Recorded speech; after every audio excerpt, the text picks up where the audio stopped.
कमाई जाइले भाई, कलकत्ता के कमाई हमनी के मुन्ना से देत बानी। बहुत बहुत धन्यवाद बा। रवाइची लहरत रही, फरत रही, फुलात रही। कहाँ के पियर माटी, कहाँ के उदार हो,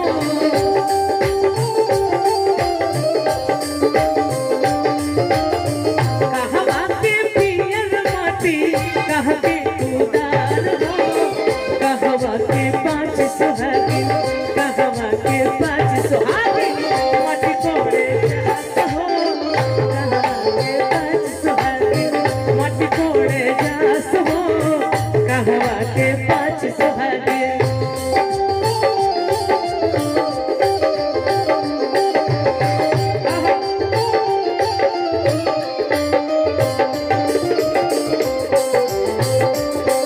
जिया हो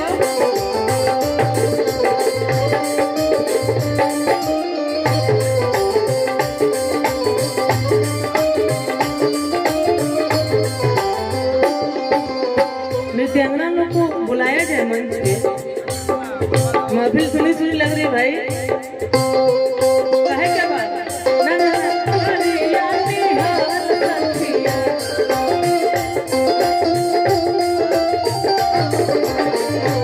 चारों दूल्हा हमें बड़का कमाल सखिया, चारों दूल्हा हमें बड़का कमाल सखिया।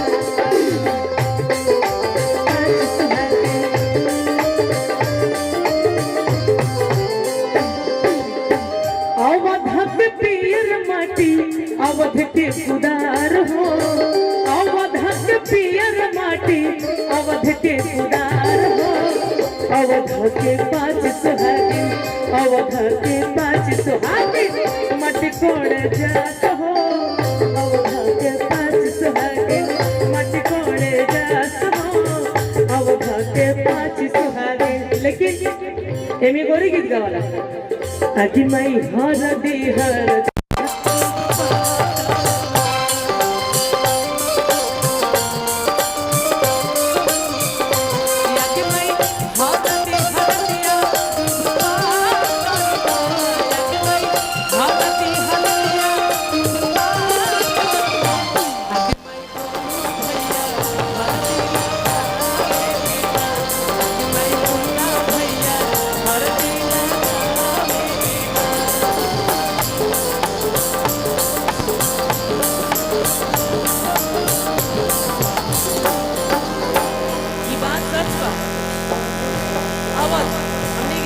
गीत बोला था राम जी से शुरुआत होना तो शंकर जी से शुरुआत। लास्ट में कहे के बाद जनकपुर के पाँच सुहागिन, जनकपुर के पुकार हो,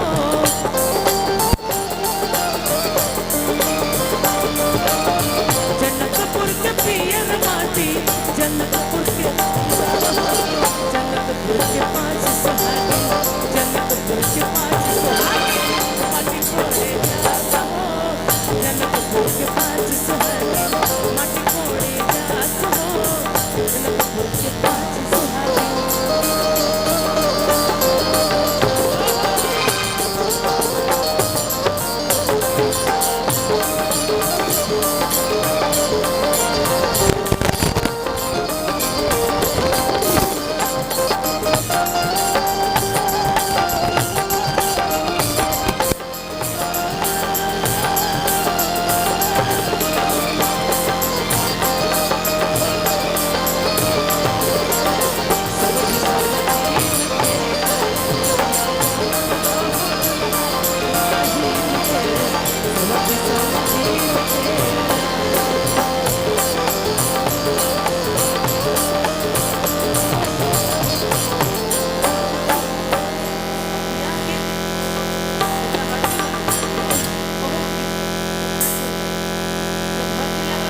Thank you.